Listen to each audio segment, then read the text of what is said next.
माझा महाराष्ट्र न्यूजच्या भगवान शंकर श्रावण विशेष भागाचे मुख्य प्रायोजक आहेत गोकुळ. गोकुळची दर्जेदार उत्पादने.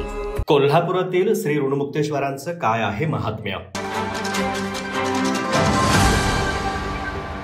गंगावेश येथील कुंभार गल्ली इथे असणारं शेकडो वर्षांपूर्वीचं श्री ऋणमुक्तेश्वर मंदिर.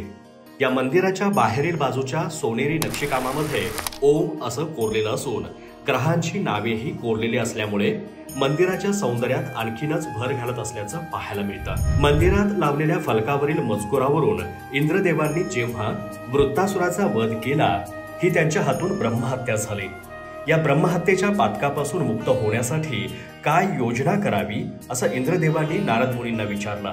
तेव्हा नारद मुनींनी इंद्रदेवांना एक लाल वस्त्र दिलं आणि सांगितलं की करवीर क्षेत्रात ज्या ज्या तीर्थामध्ये हे वस्त्र शुद्ध शुभ्र होईल त्या क्षेत्रात आंघोळ करून त्या तीर्थाकाठी वसलेल्या शंकरांची पूजा करा, म्हणजेच या ब्रह्महत्येच्या पातकापासून मुक्त होशील.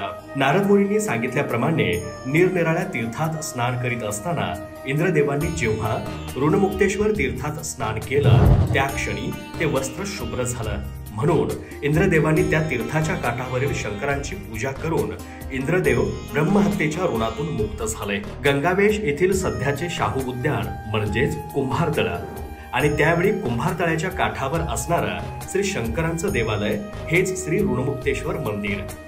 तेव्हापासून या मंदिरात येणाऱ्या भाविकांची ऋणातून मुक्तता होते असं म्हटलं जातं. कालांतराने इथं असणारं कुंभारतळ मुजवण्यात आलं आहे.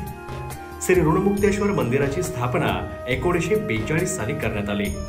हे मंदिर सुंदर आणि प्रशस्त असून मंदिरात 12 ज्योतिर्लिंगांची माहिती असणारे फलक लावण्यात आले आहेत. मंदिराच्या गाभाऱ्यात असणारी श्री महादेवांची पिंड ही स्वयंभू असून पिंडीच्या बाजूला त्रिशूळ आहे. गाभाऱ्यासमोर दगडी पाषाणातील सुरेख नक्षीकाम केलेला नंदी, नंदीच्या बाजूला लहान महादेव पिंड, पाषाणात कोरलेले श्री मारुती आणि श्री गणरायांची मूर्ती, त्यांच्या बाजूला पितळी धातूत असणारी पंचमुखी धातूची श्री हनुमंतांची मूर्ती आहे. गाभाऱ्याच्या डाव्या बाजूला गायमुख असून उत्सव काळात वापरली जाणारी लाकडी पालखी आहे. पालखीच्या बाजूला श्री महादेवाचे ध्यानस्थ स्वरूपातील मोठे पोस्टर असून छत्रपती शिवाजी महाराज यांचा उभा पुतळा देखील पाहायला मिळतो. गाभाऱ्याच्या उजव्या बाजूला तांबे पितळ्यापासून घडवलेली उत्सव काळात पूजली जाणारी श्री महादेवांची उत्सव मूर्ती आहे. उत्सव मूर्तीच्या बाजूला रामचंद्र माळी यांनी मंदिराला दिलेल्या श्री दत्त लक्ष्मीनारायण यांची 40 वर्षांपूर्वीच्या गारगोटीमध्ये घडवलेल्या मूर्ती आहेत. महाशिवरात्रीला भव्य मिरवणूक काढली जाते. मंदिरात नित्यनियमाने पूजा अभिषेक केला जातो. श्रावण मंदिरात भाविकांची मांदियाळी पाहायला मिळते.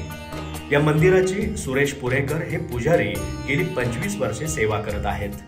या मंदिराची संपूर्ण माहिती पुजारी सुरेश पुरेकर यांनी दिली आहे. माझा महाराष्ट्र न्यूज साठी कॅमेरामॅन नाज अत्तारसह अमृता बुगले, कोल्हापूर.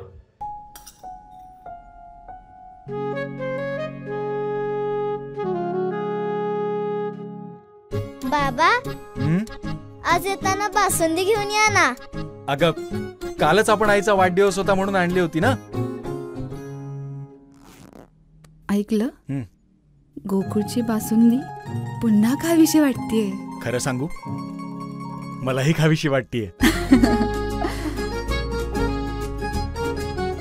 पुन्हा पुन्हा खावीशी वाटणारी गोकुळ बासुंदी.